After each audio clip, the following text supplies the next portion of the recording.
Hey guys, எல்லோரும் சாப்பிட்டீங்களா? எல்லோரும் லைஃப் நல்லபடியாக போய்ட்டுருக்கு நம்புகிறேன்.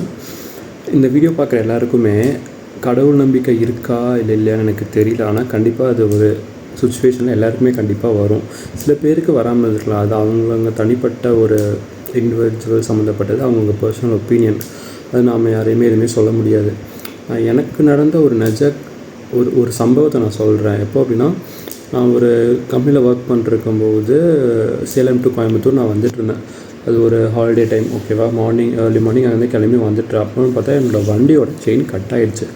That was in between Salem and Coimbatore பைபாஸில் ஹைவேஸில் யாருமே இல்லை. ஒரு பக்கத்தில் கடை இல்லை, எது டோல் எதுவுமே கிடையாது. யாருமே ஸ்டாப்பும் பண்ணல, யாருமே ஹெல்ப் பண்ணல. எனக்கு ரொம்ப பயமாயிடுச்சு. என்னதான் இருந்தாலும் யாராக இருந்தாலும் திடீர்னு மாதிரி இருக்கும்போது கொஞ்சம் ஒரு பயம் இருக்கும். பகலில் தான் தட் வாஸ் மத்தியானம் தான், அரௌண்டு மொட்டை வெயில், பயங்கரமான வெயில்னு. அது அப்போ பார்க்கும்போது நான் ரொம்ப பயந்துட்டேன். என்ன பண்ணுறது, என்னென்னா ஃப்ரெண்ட்ஸுக்கும் நான் கால் பண்ண முடியாது, வீட்டுக்கு கால் பண்ண. ஏன்னா it was too far away, like around ஒரு 100 கிலோமீட்டர்ஸ் அந்த பக்கம் இருக்கேன். யாருமே இங்கேருந்து கோயம்புத்தூர் எனக்கு யாரும் ஹெல்ப் பண்ண முடியாது. ரொம்ப தூரம் தள்ளி இருக்குது. அது நான் பண்ணாலும் வேஸ்ட்டு தான். ஏன்னா நான் தான் ஏதாச்சும் பண்ணி அதை சரி பண்ணணும். அப்போது நான் ரொம்ப பயந்து, கடவுளே எப்படியாச்சும் எனக்கு இங்கேருந்து அட்லீஸ்ட் ஷெட்டு வரைக்காச்சும் கூட்டிகிட்டு போய்ட்டு அப்படின்னு சொல்லி பயந்து வேண்டிக்கிட்டேன். மனசில் பட்டுச்சு. அப்போது ஒரு தாத்தா எங்கேருந்து வந்தாருன்னு எனக்கு தெரியாது.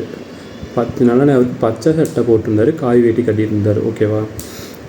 அவராக என்னாச்சுப்பா வண்டி அதுன்னு சொன்னால், அவராக உட்காந்து ஸ்டாண்டு போட்டு, நான் எதுவுமே சொல்ல, அவராக உட்காந்து ஸ்டாண்டு போட்டு செயின் மாட்டி கொடுத்துட்டு மாயமாக மறைஞ்சிட்டார். ஐ மீன் கிளம்பி போயிட்டார். அதுக்கப்புறம் எந்த பக்கம் போகலாம் எனக்கு தெரியாது. திரும்பி பார்க்குற அவர் ஆளே காணும். எங்கேருந்து வந்தால் எங்கேருந்து போனால் எனக்கு சுத்தமாக தெரியாது.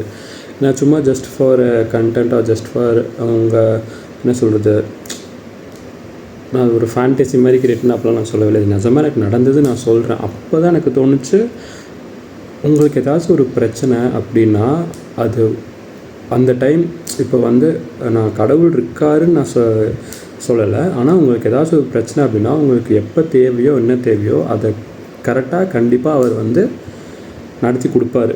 ஜஸ்ட் நான் கடவுள் இருக்காருன்னு சொல்லி உங்களை நான் இன்ஃப்ளூயன்ஸ் பண்ணவும் விரும்பலை. நான் அந்த மாதிரி பண்ணவும் கூடாது, அது தப்பு. நான் என்ன சொல்கிறேன் அப்படின்னா, எப்போவுமே பாசிட்டிவாக இருங்க, நம்புங்க, உங்களை நம்புங்க.